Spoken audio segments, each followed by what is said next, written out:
There you go. Cover over it. Oh. Thanks for joining another episode of Playing the Artist, a show where me and Alex here try to figure out how to play the artist. That doesn't explain anything. No, it doesn't. No, we're just two people that are trying to be full-time artists, making our own business, I guess you could say. Yeah. Yeah, modeling our own ideas. Hey, I just want to say, congratulations! Your Patreon's picking up a little bit of speed, dude.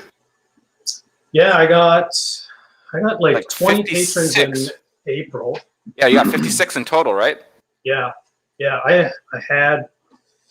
Yeah, I feel like I'm kind of hitting a wall right now. Like my posts aren't really. For a while, my posts were like getting, a lot of people were signing up. Almost like one or two people like each time I posted, but then now it's like I don't know if it's like saturated or what, or just starting to get annoying. Maybe I'm annoying people, or maybe my content like this month isn't as just like attractive as last month's was. Yeah, but it's kind of slowed down. You can kind of think about it as like a little bit like a mini Kickstarter each month. You know what I mean? So like the beginning of the Kickstarter, it's like this. And then it goes down, and then picks up back again. You know what I mean? Mm-hmm. So yeah. That's what you'll probably see. And it makes sense, though, because, well, you haven't been doing it for that long. But remember, like, your first jump, you got, like, what? You got, like, 15 or something, or 14? Yeah. And then some people left. And then like, next month, you made it up to, like, 20, almost 30, right? Mm-hmm. And then once you got close to the end of that month, then the next one ramped up again. You know what I mean? So, mm-hmm. Yeah. I think maybe there is something to that, like sort of fear effect, where like at the end of a Kickstarter, you start to think that I'm going to run out of my opportunity to get this stuff. Same thing with a Patreon. Like at the end of the month, well, like before the new content rolls over, you feel like, oh, it's my last chance to hop in and get the models, and it feels a bit predatory to kind of market that way, and like almost like a threat, like you better join now or else, like, you're not gonna be able to get this stuff, even though they will at some point. Yeah. But I don't know, maybe that's all it is. But yeah, I think I'm going to mess around with like just taking out an ad, and just to see what that feels like. A Facebook ad? I think so. Yeah, I think it'll be Facebook. Because I think Facebook's awesome. Facebook's pretty good. I think Reddit for me has been the most. Dude, your Reddit posts were fucking pretty good. Oh, thanks, dude. I didn't realize you were watching them. But well, I just came across them, right? Okay, cool. See what's up. Yeah, like I think from one post, like that's where I got the most subs. Like one time I posted once, and I guess I don't even really know. I can't see I don't have my analytics set up. Like I'm not seeing the traffic. Do you see all your traffic, like where your clicks are coming from? On what? On say like Kickstarter, like where people had been. Yeah, I do actually. It shows you like where the clicks are coming from, and a majority of them all, like literally, like 90% of my clicks were people from Kickstarter. But I think a good chunk of those could have been people that were following me, like following my campaign. So I think they might count that as people from Kickstarter, even though those people might have came from Thingiverse, and I like showed them my my Kickstarter page from Thingiverse. So yeah.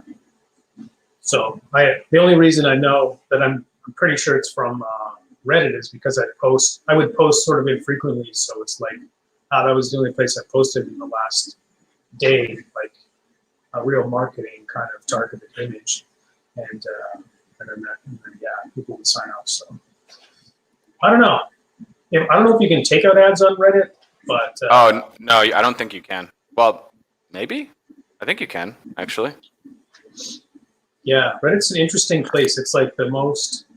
Like I can tell people there are really like engaged, but they're also like a little bit like on edge, like kind of like they want to protect their little domain. Yeah. There's Like, a lot of. if anybody tries to slither their goddamn head in and be like, "Hey, you ever heard of?" Get the hell out of here. You know what I mean? Yeah. Very like that. Yeah, they're so quick to like. That's not all of them, but that's some of them are like that. Mm-hmm. Yeah. So, yeah, some of my posts are like way more. They look more like ads than like, oh, I'm sharing some artwork. Yeah. So, yeah, some people like are really big.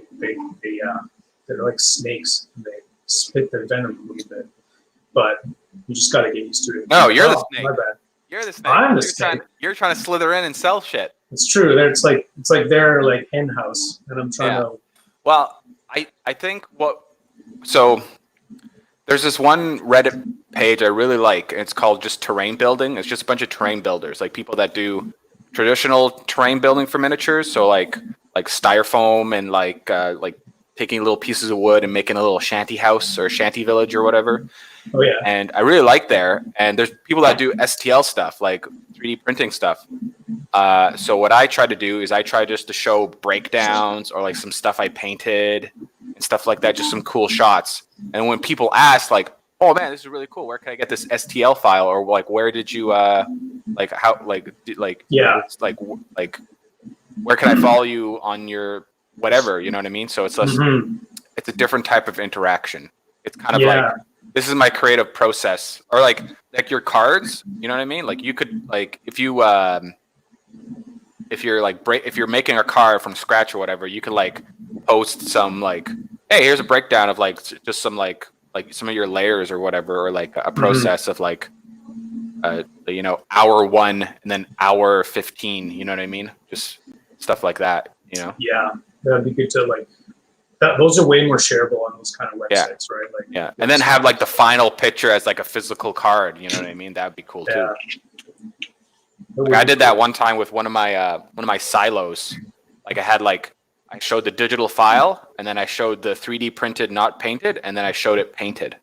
Yeah, and it was cool because it was like, oh, look at this, like, because like that's what like that terrain building Reddit, like that's what they're about. They're about like showing whips and showing the process and just showing your finished product. You know what I mean?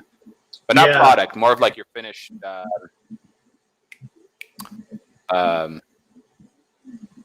What's the word I'm looking for? That's not a product. I'm not trying to sell something. Just your finished creation. Okay. I feel like there's a fine line where you want to have posts that almost like ask people to, or implore people to ask questions like, well, where'd you get that mini? Or, like. Look how white my neck is. It's insane. Super white. Sorry. And like, I was saying that like, you don't want to leave your post so open-ended, or you don't want to force people to ask. Like, sometimes it's annoying if they have to say, "Where did you get that file?" or like post a link or whatever. Yeah. But sometimes if you just kind of post something cool and leave it vague, then it like forces people to ask questions, and it's like they're kind of excited to, I don't know, figure out where this track down where this model came from, and it's like, I don't know. Instead of sometimes it feels like you're not forcing it down their throats as much. It's sort of a little bit more organic. Somebody's like, "Oh, where'd that come from?" Like when you share a painted version of the model, like, "Oh, where can I get that thing?" Right? Instead of like, "Here's a painted version of my model. Here's my, here's my Kickstarter. Here's my this. Here's my that." Yeah. So I don't know. There's an art to it for sure, and like sort of a gut feeling as to when to. Really kind of push it and when to sort of let it be a little bit and let the community kind of generate that interest off whatever you're posting there. But it's really tricky, and I don't know. It's hard, in my opinion. I'm going to change subject on you here for a minute. Sure. So I got paid for my Kickstarter. Yeah. And all the files been released. I emailed all the files out manually, so that took a while. So did My Mini Factory help you with that, or they're helping me now? But there's just some miscommunication. To be honest, like I just didn't understand like how they're or or I misunderstood and didn't understand their process of like how things work. Okay. So I'll probably have the My Mini Factory page up probably tomorrow, hopefully, or Friday. But Thursday? No, today's Wednesday. Yeah, so I had to upload all my files on my page. I had to upload them all. So I had to go ahead and make different bundles where it's like they had to be where it's like, okay, these bundles all have to coexist in the core set, and then I had to make a bundle where all these bundles would coexist as just stretch goals. You know what I mean? So I have to re-upload one more bundle, and then that's it. Then everything's uploaded, and then I can then designate each bundle to its proper tier. So make sure everybody gets the right models and whatnot, and then make that live, and then it'll be open for late pledges and all sorts of fun stuff, add-ons. But the way I see it, it's just like, well, you know what? It's my first time doing this, and the next time around, I'll have the pledge manager page done before I launch the Kickstarter. So. Oh, I see. Interesting. Okay. Doesn't sound like I got everything done before when I launched the Kickstarter. You know what I mean, with all the stretch goals and whatnot. Yeah.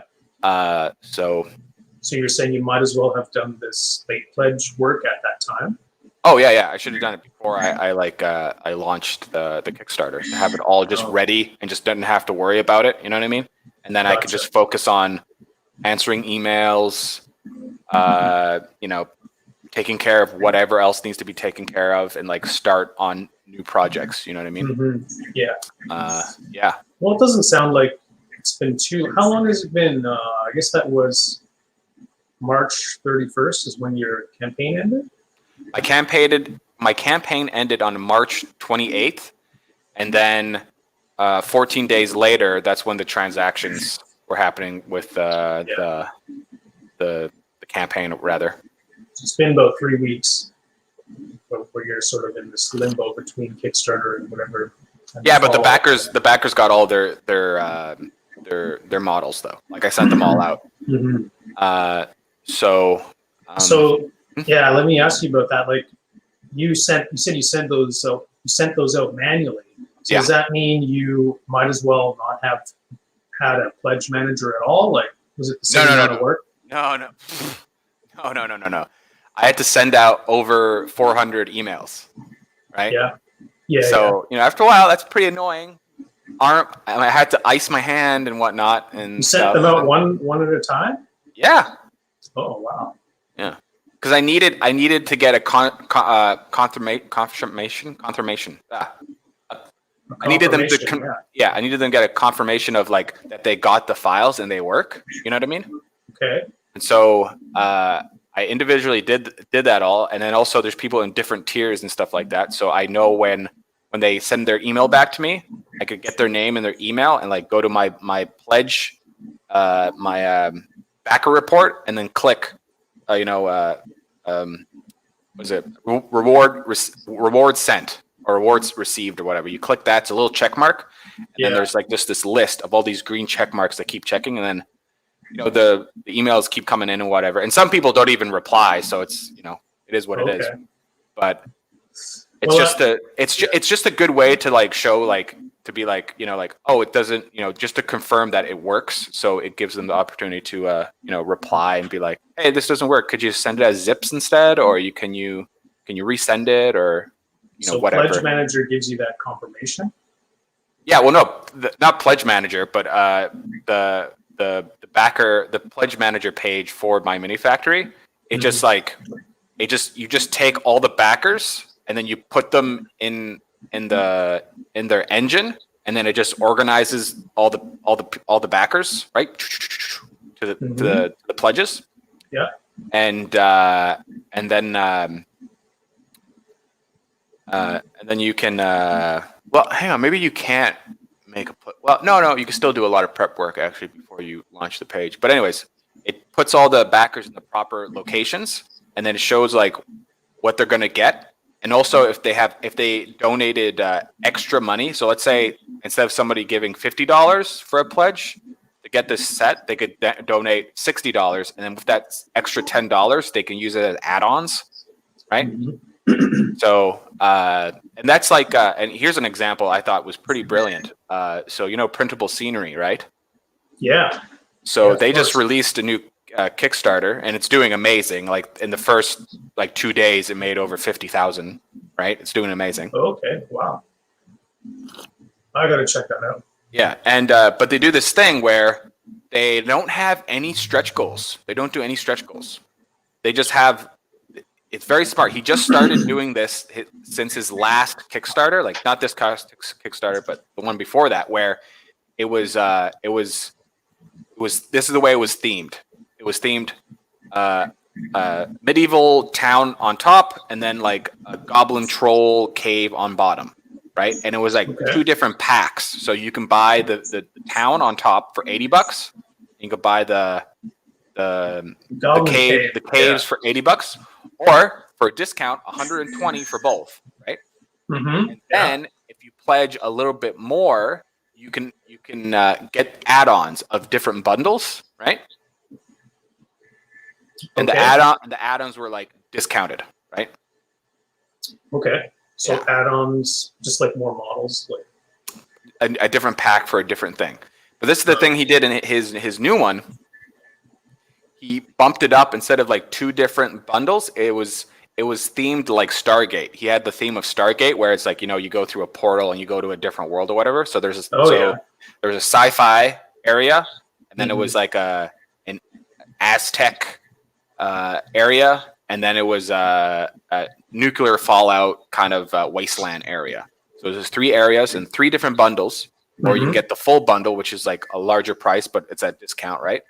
And then there's all these add-ons of like just different bundles that he had in his store, and he just lists them all. And there was no stretch goals. It was just like an event where it's like, oh, you can get these for you can just get this bundle or whatever. And they're doing so good. Oh wow! Yeah, so that's very, very, very impressive. That's cool. I mean, stretch goals, to be honest, sound like a bit of a pain in the butt. Yeah. It's this whole extra like different set of deliverables that you got to babysit a little bit. Yeah. So, well, I was talking to my friend last night, and she was talking to the art director or level director or whatever for like essentially Microsoft, and he's been working in the industry for over 20 years, and then for 16 of those years he's been like working at the highest level as an art director. Like he worked on like Tiberian Sun, like Command and Conqueror and stuff like that, and Age of Empire, and like all these other like classic games, Okay. And she was saying, she was asking questions to him, and they were talking about documentation, and she gave me a really good idea where before I start even putting like polys on a screen, like start putting a model on a screen, I should do like a month of documentation, but not just like gathering reference, you know what I mean? Like, I'm just going to gather pictures. I should really like have like, okay, this is what I want. I'm going to gather images, and then I should really like block out like what's what, and like really do documentation where it's like almost like a Bible, where it's like, it has to look like this, and here's the reference, and I need these types of models. And it has to be like, if I could just like plan out the whole thing, you know what I mean? And then execute it, I think things would be a lot easier to manage as well. And then also I won't be so like thinking like, oh, I should add this or I should add that, because then it'll be like, no, there's nothing to add. There's still the documentation. What has to be done on the documentation? You know what I mean? And then in the documentation, I could do all the stuff for the Kickstarter page. I could do all the stuff for just like, just talking points or whatever, or like how I want to shoot the promo video. How do I want to promote this thing? You know what I mean? Like just documentation to I don't know, like the first Lord of the Rings, they had pre-pro for 3 years. You know what I mean? Yeah. And that's why that every like part of that film felt so like, I don't know, it just felt so good, where like every detail was taken care of and every like shot was like considered, like, how about this angle? How about that angle? Like, how do we do this lighting on here? How do we give the audience enough information in this shot? And so I think I'm gonna do that for my next Kickstarter, where it's like I'm just a month of just documentation, and there will be some modeling, because I have some ideas for actually a kind of a new system with the open lock that would be kind of interesting, that I haven't seen before, and it's like that's something that I want to do. That's why I want to make something that no one else has seen before, right? And so I want to troubleshoot that. So that will be in the documentation, and then while doing that, I might have to write it off, right? But who knows? I think we were kind of talking about this last time, and how you've done this once before. So your unknown scope, the unknown work is way less this time around than it was last time. You know what the process looks like. So I totally agree with just like jotting down like a list of shit you got to do next time, and a small plan for each like kind of task that comes out of that. And yeah, man, that sounds pretty good. Sounds like a great idea if you can afford a month to do it. Yeah, it just makes sense though, right? Because in the long run, I'm not spinning my wheels. Like the situation to spin my wheels becomes less. You know what I mean? So. Yeah. And also, like it'll be good to do that, because you'll be tackling it kind of like almost like a level design or like a game. You know what I mean? Which it is, right? People are making games out of these 3D printable tiles or terrain and stuff like that, right? Yeah, for sure. I can break it down so it could be used to its optimate way, not just look cool, but be like, ooh, that's interesting. And there's a lot of variety to tell story and also gameplay. Yeah. So that's every time I start something on, like I start a new character, I go on to usually Pinterest, and I, have used PureRef. It's like the software design. Oh, yeah, I used to use it when I was working on Garden Warfare 3 with you guys. I should actually. You know what? I'm going to download it right now. Get that, because you're talking about making reference boards. Yeah, how do you write that down? PURE. REF. Sorry. PURE. REF. 2 words. And you're talking about making mood boards and reference boards. Yeah. So I always, like, before I start a character, I have like, here's my section on the left. This is my reference. This is like what I'm modeling, what I'm texturing, like sort of the more tactile like pieces, like some design in there, but sort of like maybe there's like some sort of filigree that I want the armor to look like. And then on the other side is the mood board, and this has got like lighting shots, what like colors, color palette, that sort of thing, like the filter that everything gets kind of shown into. And you put those two together, those two like sort of can often be like really separate, like looking pieces, like collections of reference, and then you get this kind of new thing, right? And the left, the reference is usually a little bit more physical, a little bit more real world kind of items, and then the mood board is maybe almost always like artwork, photography, film, that sort of stuff. Like more if you're like want to push the fantasy on it, right? Then I think it's good to look at stylized, kind of artwork instead of just like maybe there is some really inspiring like real world locations for sure that you can put in there, like a time of day that's really important to you. Like, oh, I really want this to feel like dawn, and like it's you have like this feeling of like, okay, my setting is definitely the morning time. For whatever reason, that makes a lot of sense in the story. But yeah, because that's a good point. A lot of people I work with, they don't know how to organize reference, and they collect a lot of reference, but then it's like you've got a lot of great stuff, but sometimes you've got several ideas that represent one piece of what you have to do, and people are like, oh, I'm taking a little bit from this and this from that, and it gets confusing because it's like, which reference are you choosing here? Like, these are both great. They're both great, like very interesting photos, but you got to decide which one you're gonna go with here. Like, and which is to say that you're not limiting yourself to one piece of reference. But I mean, if you're designing a boot and you want to, you're like, okay, you can say, I very clearly want this sort of boot shape, this design of a boot, but I want, the just be specific about what you're taking from each reference. Like maybe there's like a lace pattern that you're taking from another one, and then you're just going to mix those two together instead of like 1,000 or 5 even interesting boots that you're like, I like all these, and then I'm just going to jump in, and it's like not enough just to like something. It's like what is the design problem that this piece of image is solving for me?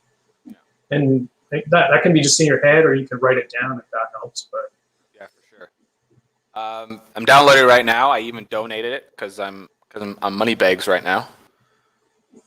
Oh shit! Yeah, that's right. Anybody sees this? PureRef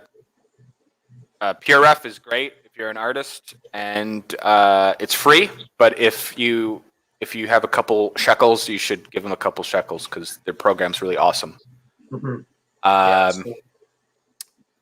It's great for anything. I treated myself since I got that fancy that bulk of money. Okay. I bought faster internet. Oh. That's it. That's all I got. Faster internet. Yeah. I guess you play some games, right? Well, no, so I upload files quite a bit sometimes. Okay. And I download things, you know what I mean? So it just would be nice not waiting for something to upload for like 2 hours. You know what I mean? Oh wow. That's pretty slow. Yeah. Yeah. So I had what, like in Shaw, I don't know how it works, but like there's like different tiers, and I had like 5. Like that was my tier I had. I had the lowest tier was 5, and I upgraded it to 50. So you can only imagine how slow it was compared to 5 to 50. Mm-hmm. Yeah, it's very 5 fast. Is the lowest tier you can get. Yeah, it was still $60. That's cool. And I would always use more than I would pay for, so it would always end up like almost $80 paying for internet. Oh, you get throttled, or not throttled, but limited in your bandwidth. That's yeah. But now it's like I got more, and I'm pretty much paying close to the same what I was paying before. So it's just like, win-win, I guess. Also, I get to write it off on my taxes next year. I don't know if I can do another Kickstarter this year. I really want to. Yeah. But we'll see. Well, figure it out, man. Like I said, that chunk of change you got, that's your budget for your next Kickstarter, right? So yeah, hopefully you can make that work, whatever the plan is. Well, I'm gonna end up doing it because I want to do. I was gonna do fantasy.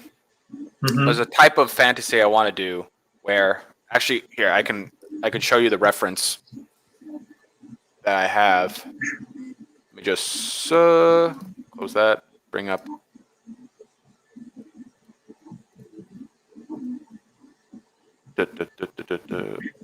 Anyways, how things are with you, dude? Yeah, things are going well. I'm trying to post on Instagram every day to float this Patreon thing. I'm annoying people on forums and groups every day. You don't have to do it every day. You can tone it down. I'm doing it. I don't know. I'm doing this daily thing. Sam's got me on a daily mission. She's like pretty. I got over savvy on 300 by the way on my Instagram, which I'm happy. Sam's got like over 600 on her like lash Instagram, so I'm listening to her guidance, and she follows a lot of people and has close friends who've got like thousands of people. So I still mess up sometimes, and I post images on Instagram that don't fit into a perfect square, and so they look silly when you click on your profile view. But I've made a vow to myself to never post anything on Instagram that looks silly in the profile view again. Yeah. Which seems like a no-brainer, but it's also, I was just really pouty because I'd have this content that works on everywhere, like I can share it on Facebook or I'm trying to share something, by the way. Reddit or wherever, and then Instagram, it's like I have to make this, like I have to go out of my way to like arrange this specific layout. Oh, cool! Did you draw this? Oh, I did not draw this. You crazy? Oh, okay. Well, what is this then? This is from Darksiders, their newest game on Darksiders. Darksiders, and it's very like a gothic horror medieval fantasy kind of dungeony kind of, you know what I mean? It's cool, but what I like about it is it's not noisy. You know what I mean? So there's a lot of stuff is big pieces. And so the way I look at this stuff is because if I'm making stuff that has like individual like bricks, you know what I mean? I have to model all the individual bricks. Well, not all of them. I'll like model a couple and then place the other ones around, right? So it's easier, but it still takes more time. And well, I'm sure that these, when they actually model these concepts, I'm sure they're like putting a little bit more detail into the bricks and whatnot. You know what I mean? What do you mean? Like, I don't think that. But like, look at this wall here. You know what I mean? So like, it's kind of like almost like a concrete kind of wall, almost, or just like plastered. You know what I mean? And then like the trimming is like the more ornate, kind of stuff. You know what I mean? Yeah. That's and cool. In modeling wise, that would be a lot. And also like making tiles and like making individual tiles, it'd be a lot more simpler as well. Yeah. The way I see it. But what I'm saying is like these designs are like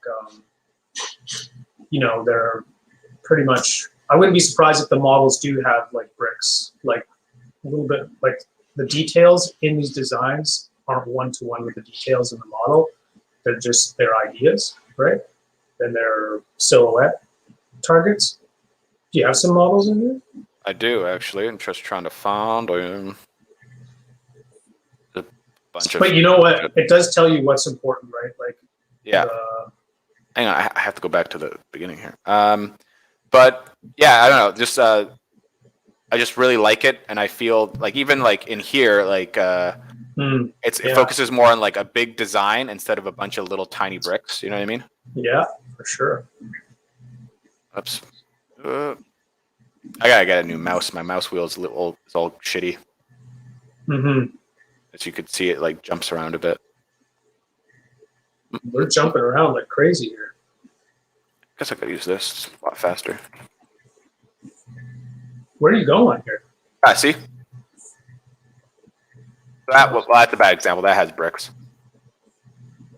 Here you go. So like here, this is in the model, right? So you can see like these big kind of like structures right here. They're like very like just like a bigger piece that's been carved out. Here too, like this big floor pattern here. It's like big pieces carved out.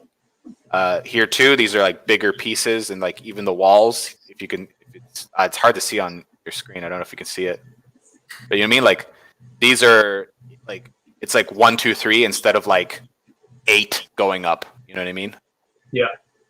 So just larger, bulkier pieces, which I think is pretty cool, and I think would work really well for 3D printing for FDM or resin, as well as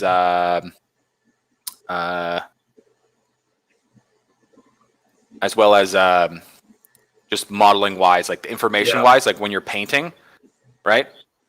Well, one thing is like what's nice when you're painting is nice to have details, and maybe they can be subtle, but people are using washers and dry brushing, and sometimes you like kind of want details there to catch. The details catch will those be there. edges. You're putting this argument out like my shit won't have details. They'll have details. Jeepers. Yeah. Okay. I'm just posing the opposing argument here, just so that you're keeping yourself honest. Okay. If you're not, then You're trying to keep. You think I'm trying to cut corners? No. Yes, I am. I'm just saying, like, so designing for video games is different than designing for tabletop, in my opinion, and like the physical. You can't just take them one-to-one. You can't take those ideas and concepts one-to-one and translate them, because you're going to lose a little bit of like that design, like the specificity of what people are after. Yeah, the practicality of the model. So I just want to make sure. Kickstarter with over 100 models. So you're an expert now. I know, but everybody makes mistakes. Leave them. Yeah. Leave them make mistakes. No. Mistakes are good. Like, so for example, like when you in video games, oftentimes the shadows are like inaccurate and dog shit, or even not even there in the case of games like League of Legends. So silhouette is really important, and which is not to downplay the importance of silhouette when you're modeling for tabletop, but like in a physical model, like the cast shadows are like really important, because they're actually accurate. You see them, and they're always there, no matter how you rotate the character around. So it's true, you but don't a lot of people paint with shadow. Sure, they can. I mean, some people paint to like a specific angle or whatever, but like it's like something that has more importance in the physical world than it does in video games. And because video games doesn't have it there, that's why the silhouettes are so ridiculous, because they need to like buff up the interest, and like that's kind of one of, they have less avenues to do it in than someone like us. And I think the same can be said for texturing or painting a model. Like, painting a model digital is called texturing. But there's a lot of surface generators that are used, right? So you can have a plain surface and add this like pattern of rust and blah blah blah in there, and just because you didn't sculpt that in, you're getting all this surface detail, which kind of adds interest to your model, right? But you don't have to think about when you're sculpting that model, like for Dark Souls or whatever that game was, Darksiders. But you don't get generators. Yeah, but those generators only work to their best ability as depending on the sculpt. If your sculpt is dog shit, you know what I mean? Then all that, like, doesn't matter how good that generator is, it's not going to work as good as somebody sculpting in those details. Well, sure, but look, like even when you open the software and you see all the different generators, like you got your rust, your wood, your concrete, or what have you. Yeah. It's previewing them on spheres. Like you're getting the sense of that material on nothing but just a sphere. So yeah, I understand. You can't like that's a lot more work to do in 3D, I guess. When you're sculpting, people have to kind of add that. So I don't want you to throw the baby out with the bathwater. Okay, well, hang on a second. You're not understanding something. You're missing something that I probably just didn't explain to you, or I haven't explained quite well. I'm not saying it's a bad idea. I'm just saying. No. So when I'm making tiles, right? So yeah. Like these little guys right here, right? Yeah. So I reuse these.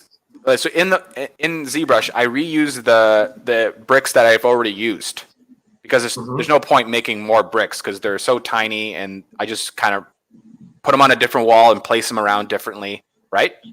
Mm-hmm. But I still have to go in and place them differently to make them have some care, so they don't look all the same, right? Yeah. And that still takes time. Yeah. But if it was just bigger blocks, like bigger shapes, I still have to go in and place them and make them more unique and whatnot. But I would have to do less of it because there's less bricks. You understand? Less placement, yeah, sure. Yeah, that's what it is. It's not that I'm not modeling. It's not that I'm doing less sculpture work. It's the fact that I'm doing less assembly work for each tile, because each tile has to be assembled essentially. Yeah. That's what I'm trying to say. Sure. I'm not talking about surface work or 3D modeling. it's like I'm doing set dressing almost. So when you model a brick, do you model one I and model a few. and then you move it, and then you move it, and then you move it? Well, I do I like a the rough version, right? And so I have just all the bricks, just simple cubes, just out there, right? Yeah. And so I'll just model, like I'll just take one cube on the wall, and then I'll dynamesh it or whatever, just get some geo on it, and then I start sculpting around it and make it look like a fancy looking brick. And then I just duplicate it, and then I just move it into the existing spots of other bricks that are already there, and I just delete I guess you could say the prefab version of that. And then once I have a couple of that brick that's already around there, I'll either start a new one or take the existing one that I made and remesh it a bit, like move it, like model it out a bit differently, and then just repeat that process. And then once I have that like a chunk or whatever, I can either take that chunk and merge it with another chunk, depending on how I use it or whatever, or like I'll take a row and then I'll move it onto a different wall and like put it at the bottom or put it in the mid, or like flip it around or spin it. You know what I mean? Like there's different ways to do it, but that still takes time when you're in ZBrush and like lighting it up and like mixing and matching or whatever and stuff like that. Oh, okay. Like the ZBrush part is the easy part because like I make maybe like for a wall, like this wall probably has how many rows here? 1, 2, 3, 4, 5. So 5 rows. There's like 6 coming across. So like, what's 6 times 5? 30. 30. So yeah, there's 30 bricks on one wall, and there's smaller versions as well. So some have a little bit more. So there's like I don't know, let's say 65 bricks. Out of the 65 bricks, I probably model 5. So yeah, and then there's other little parts depending on the piece and whatnot. So yeah, that's not at all how I make bricks. That's crazy. It's funny how different. Like, how do you do it? I make a plane of geometry and subdivide it. That's like I just choose the resolution to match like of the the wireframe to match the size of the bricks that I want. Yeah. And then I subdivide one more time, so that because I need a little bit more geo to make the offsets, because a brick is like 1 brick's here, then 2 bricks are here, then 1 brick's here, and then I just like polygroup. I polygroup the brick pattern, and then I extrude everything as a square. Oh, yeah, I just make 1 square and I just duplicate how many I need across or like the sizes. And then once that's all done, then I just bring it into ZBrush and then I just like use those all as like placeholders where it's like, this is where this brick goes. And then once one is done, I can put it in place. And once that's all done, I'll also kind of like push them in a bit, push them out a bit. So there's a little bit of depth. So it's not completely flat. Yeah. So when someone's painting, like the light, like their dry brush or whatever will like hit it a little differently. There's like little happy mistakes or whatever. The one way I hate when people make bricks is when they just take a line and they just draw it on, like just draw the like lines of the brick cracks with like a brush. I find it looks so stupid. Like if you're making a brick pattern and you just have like a flat surface, and then you just, instead of like placing bricks like you were describing, like having physical brick shape that you can pull in and out and make kind of interesting ups and downs and stuff. You just draw, because if you draw in a line of the cracks, like it's like you're sculpting, like with like orb crack, then it's like it looks like shit when you try to make that little bit of height variance and push a brick in and push a brick out. Yeah, but I see that a lot. That's usually what people are doing. It's like, hey, I got a wall. Okay, let's make a brick pattern now, and then you draw the like lines, like carve in between the lines. Really? Yeah, a lot of time that's what I see. Every time I tried to do that, all my stuff would look so stupid. Yeah, it's like because I've just not experienced enough in ZBrush. A faux pas. I think it's good for chiseling designs. If it's a carved thing, then that makes sense to go and carve. Oh yeah, most definitely. It's kind of fun to think if it's a separate piece, I just feel that there's more control. You know what I mean? To take that piece and chip pieces off and like, you know what I mean, or like break it off or whatever, or like reuse it for another piece that like fell on the ground or something. You know what I mean? Mm-hmm. It's nice to have them all as like little separate pieces. I agree. You feel like a bricklayer. A bricklayer, yeah. A mason. Even though you're just a nerd in his fucking pajamas. I got pants on today. Settle down. Oh, okay. Well, I guess I'm just a nerd in my pajamas then. Have you even worn pants? Like you've just been in pajama pants the whole quarantine, haven't you? I pretty much, but the other day I dressed up in just nice clothes, just for the shit of it. Just because because I felt bad. Like Sam would come home from work and I would be just like looking like shit, like I just got out of bed. And so I was like, I'm gonna just dress up today, and it's just because I normally have no good reason to do it under like these COVID situations. So I'm just going to just do it. That's good. And that was the end of it. Didn't really go anywhere. No, it's good. I think it's good to do that because it just shows you. It's kind of like I don't know, like just makes you more professional in a weird way. You know what I mean? Where it's like making sure your place is always clean and making sure that your bed's always made, and even though there's nobody around, there's you that's around, right? You know. Mm-hmm. Yeah. And, you know. And my cats too. Your cats. Also, really weird that your cats like your posts and comment. My cats, yeah. Yeah. My cats have an Instagram page and they support me. Yeah, they support you. Very strange. Yeah. Hey, I'm not controlling those cats, man. They operate under their own will. I mean, if they like a piece, they like a piece. That's not how it works. Quit being silly. Stop it. It's all Sam. So what are you? So what's the plan for this week for you? Yeah, I want to put together.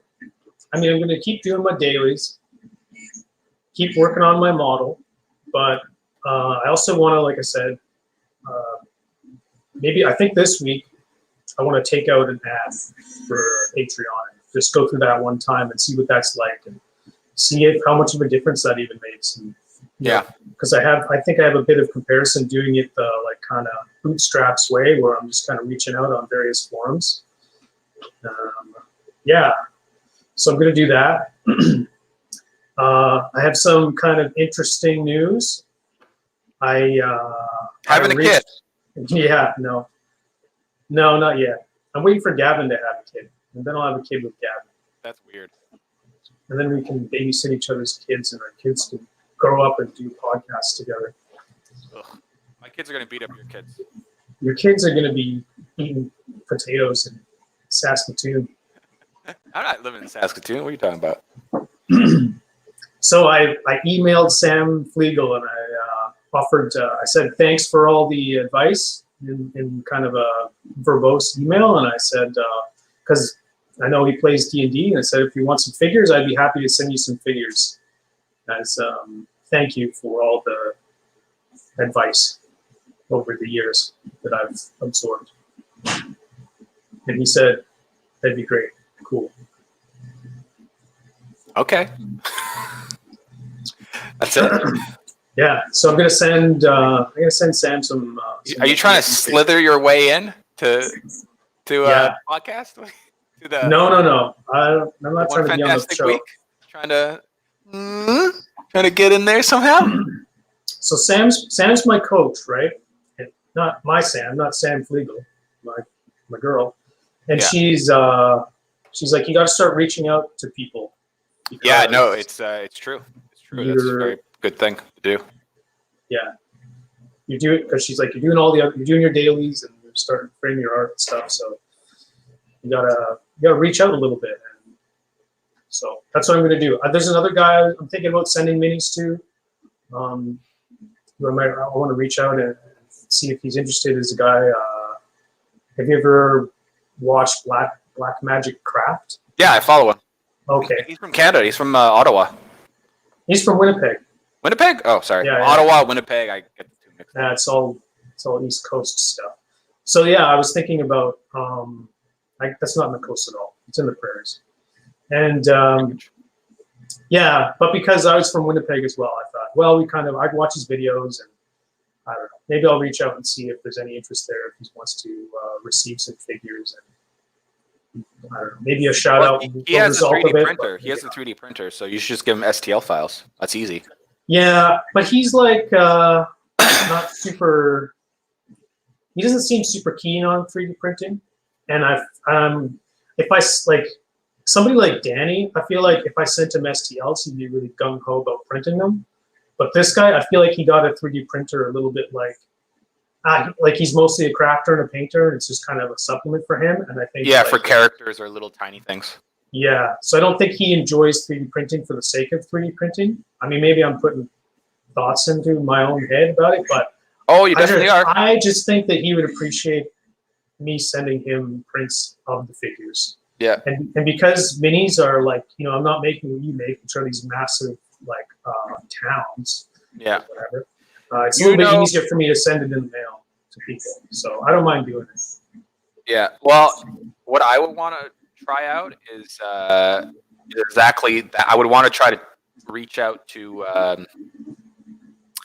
YouTubers, and then hopefully, if I have to sponsor one of their episodes, I'll sponsor one of their episodes. You know what I mean? There's like one guy from Sweden called Squidgar Miniatures. Mm-hmm. Anyways, he's from Sweden, and he does 3D printing, and he actually 3D printed some of my work. That work I did for Danny. Yeah. And he did them with resin printer, and it was these archways I did, and they turned out so good on a resin printer. I was really, really happy, and I was like, "Oh, that looks so cool!" And I was like, "Oh, it'd be really." And he gets sponsored by other like Kickstarters or Patreons sponsor him and stuff like that. And so I'm just like, he'd be a cool person to sponsor. You know what I mean? Because like I enjoy his videos, and he's into 3D printing. For resin and FDM. Yeah. And then also what's his name? Well, you know what? To be honest, I would probably it'd be smarter to do it to a YouTuber that's from the United States, because a majority of my backers or people that follow me are from the United States. Oh, okay. You know what I mean? Interesting. Yeah. And I think it's United States, United Kingdom, and then Canada. I'm pretty sure. I see. Yeah. So it makes sense to. Well, I don't know, but Squidguard has a lot of followers all over the world, though. So I don't know. So how much do you think, like, it would cost? Sponsoring, yeah. Probably a couple $100. Yeah. Because you want to offer, like, I don't know. I just don't know what an insulting offer would be, or what, like. Well, this is what I would do. I would talk to him like, hey, can we work something out? You know what I mean? And he'll probably give a price, and then I'll be like, I could do this. You know what I mean? What about this? You know? Yeah. So who knows? Or who knows? Maybe I could give a percentage of the Kickstarter. Be like, hey, if you promote this, I'll give you a percentage of my Kickstarter or something. No, not at all. It is a bad idea. Right now, I'm just looking at I'm just going to open up my dashboard for my Kickstarter, and I just want to see where the people are coming from, because I remember I had it open. It was really interesting to see like where all the people were from.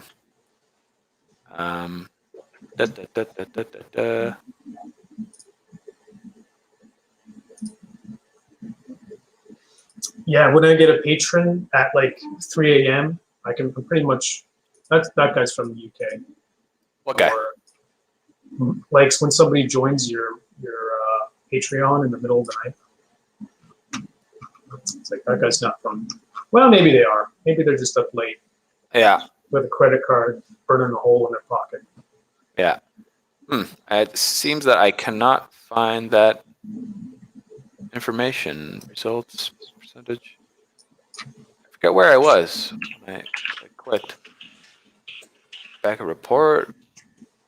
Road service. Messages. This. What are you doing right now?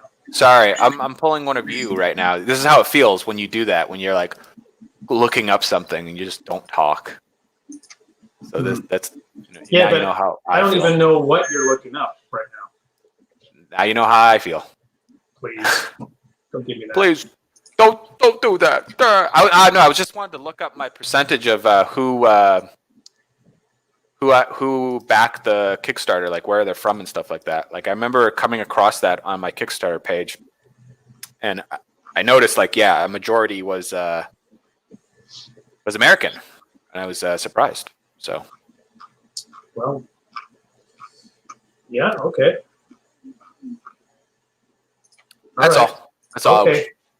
I think it's maybe we should wrap up earlier. I guess if that's all. It's not that early.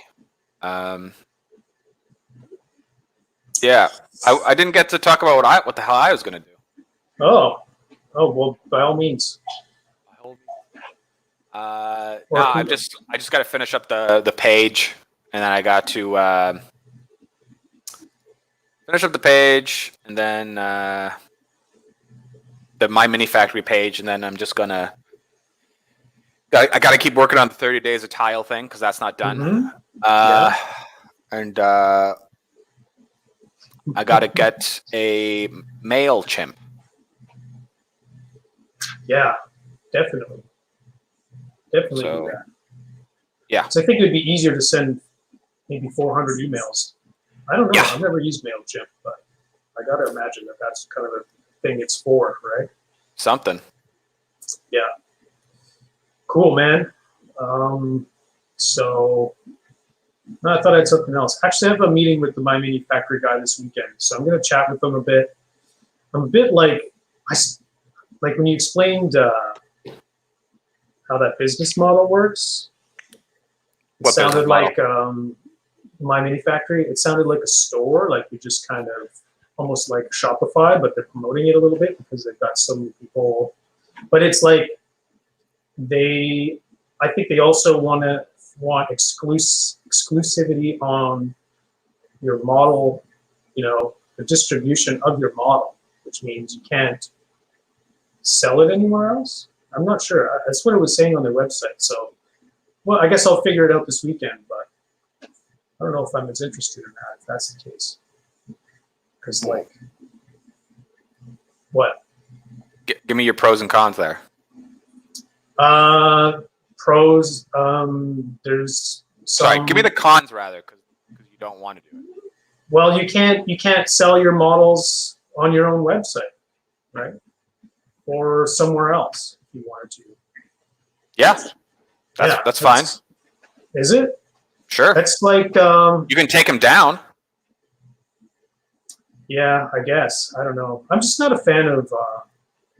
I'm not a fan of like contracts that are like that don't allow me to do what I want with my own art. So that just sounds like I don't know. It's just crappy.